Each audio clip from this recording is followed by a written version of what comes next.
আমরা চলে আসলাম টেকনাফ যে ট্রানজিট জেটিতে, যেটা টেকনাফ মায়ানমার ট্রানজিট জেটি। আমাদের টিচারদের গাড়ি নেমে আসলো বদির জেটিতে। আমরা এখানে দেখতে পাচ্ছি যে টেকনাফের সীমান্তে মোহনা, যে মোহনা সাগরের সাথে মিশে গেছে। আমরা এখন সেই মোহনাই দেখছি। আপা, এখন আপনাকে সুন্দর মতো তুলতেছি, কোনো সমস্যা নেই, যারা আছেন সবাইকে তুলব। আর এই জেটিতে এসে আমার জীবনে প্রথম এসেছি এই টেকনাফে। বিশাল এই মোহনা, আসলে এই মোহনার কোনো তুলনা হয় না। দেখেন কত সুন্দর এই মোহনা। যেমন বাংলাদেশকে বলা হয় নদীমাতৃক দেশ, ঠিক তেমনি এই মোহনা এসে মনে হয় আমরা একই টেকনাফ নদীর যে মোহনা, সেই মোহনায় আমরা চলে আসছি। যে এই টেকনাফ নদী মায়ানমার এবং বাংলাদেশকে বিভক্ত করেছে, আমরা আসছি সেই মোহনায়। কত বিশাল এই মোহনা।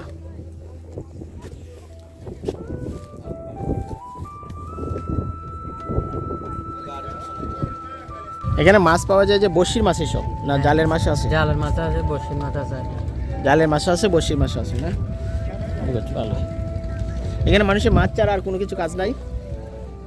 জেলার তো মাছ মাছ ধরা আর আর কুলের কাজ তো নেই। লবণ চাষ করে এখানে? হ্যাঁ, লবণ চাষ করে। আমরা এই জেটিতে আসলাম, জেটির নিচেও দেখেন অনেক মানুষের আনাগোনা আছে, আবার জেটির উপরেও মানুষের আনাগোনা আছে। আমরা আসছি এই জেটিতে। বাবু, একটা ছবি তুলবা? আমরা দেখতে পাচ্ছি এই জেটিতে বিভিন্ন মানুষ আছে। আমরা এই জেটির সামনে যাচ্ছি। অবশ্যই জেটি বাওয়ার ক্ষেত্রে খুব সতর্ক থাকতে হবে, না ঘটতে পারে যে কোনো বিপদ। এই যে আমরা জেটিতে চলে আসলাম। দেখেন লেখা আছে টেকনাফ মায়ানমার জেটি, ক্যান্টিন আছে।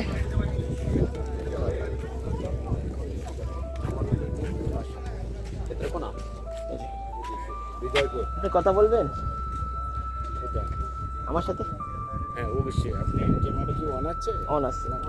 ক্যামেরা আমাদের আমি বলছি ক্যামেরা অন থাকলে কথা বলা যাবে না যাবে না? হ্যাঁ, যাবে, অবশ্যই যাবে। আমি জানার জন্য প্রশ্ন করছি, ওই যে জায়গাটা আমাদের কতটুকু সীমানা? কোনটা? আমাদের বাংলাদেশের সীমানা কত? নদীটা? নদীটা। নদীটা ওটা ওই যে যেখানে নৌকা পাইতেছে না, হ্যাঁ, এটা আমাদের।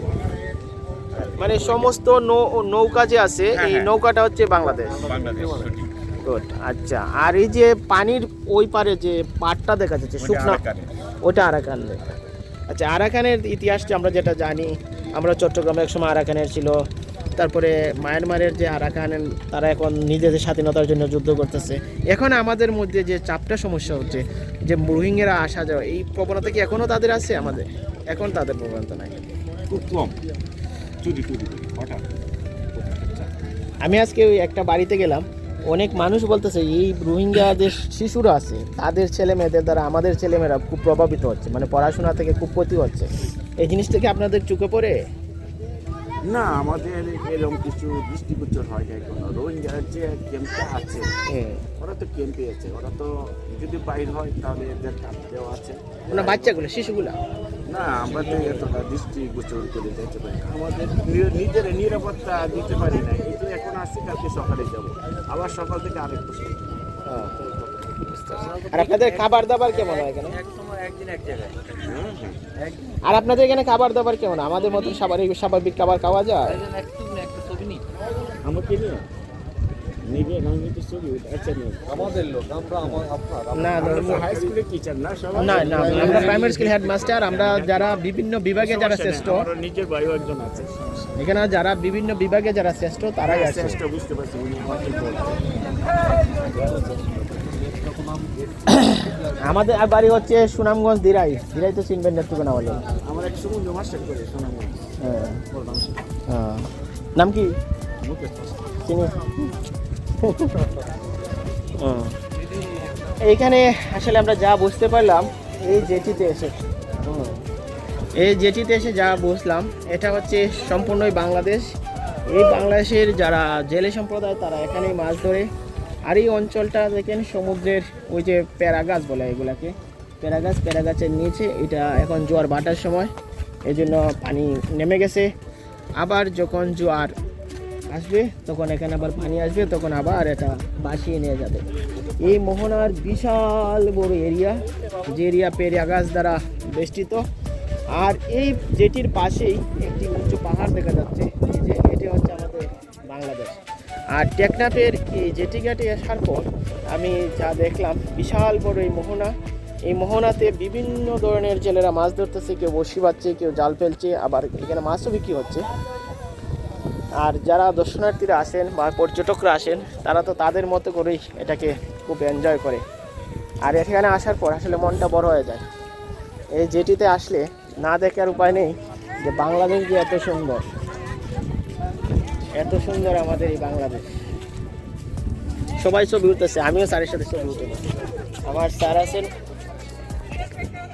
সবাই বুঝছি। স্যার আমাদের প্রশিক্ষণ বিভাগের পরিচালক আমাদের অধিদপ্তরের। স্যার আমি এটা কন্টেন্ট করতেছি এই আর কি। তবে এই মোহনাটা স্যার অনেক ভালো লাগে স্যার, দেখার অনেক সুন্দর। কাজে যে বা যারা এই মোহনাতে আসবেন, বিশাল সুন্দর এই মোহনাতে আসবেন, এই অপরূপ লীলায় সজ্জিত আমাদের এই বাংলাদেশ। আমার পাশেই এই নদীর ওই পার যেটা দেখা যাচ্ছে, পাহাড়গুলো দেখা যাচ্ছে, সেটা হচ্ছে আরাকান রাজ্যে, যেটা মায়ানমারের জান্তা সরকার থেকে আরাকান আর্মিরা, তাদের স্বাধীনতাকামী আর্মিরা, তারা নিজেদের নিয়ন্ত্রণে নিয়েছে। তবে তাদের এখানে যে সাম্প্রদায়িক হামলার কারণে তাদের রোহিঙ্গাদেরকে আমাদের দেশে পাঠিয়ে দিয়েছে। আমরা তাদের শরণার্থী হিসেবে রাখছি, যা আমাদের দেশের অনেক ক্ষেত্রেই এটা চাপ সহ্য করতে হচ্ছে। তবে ভালো হয় এই শরণার্থীদের যদি আমরা আমাদের দেশ থেকে অন্য কোনো দেশে সরিয়ে দিতে পারি, কিংবা মায়ানমার যদি তাদের শরণার্থী নিয়ে যায়, তাহলে আমাদের যেমন জীবন ধারণ সহজ হবে, তেমনি চট্টগ্রাম কক্সবাজার অঞ্চলের মানুষেরও অনেকটা স্বস্তি ফেলার জায়গা হবে। এই চাপ আমরা নিতে পারতেছি না। বহির্বিশ্বে বা আন্তর্জাতিক বিশ্বে যেন এই বিষয়টি নজর দেয় এবং এখানের মানুষের স্বাভাবিক জীবনযাপনে যেন সবার ভূমিকা থাকে। দেখেন বিভিন্ন ধরনের পাখি আছে এই মোহনায়, পাখি তাদের মাছ শিকার করছে, আবার জেলেরা তাদের মাছ শিকারও করছে। একদিকে জেলে, একদিকে পাখি।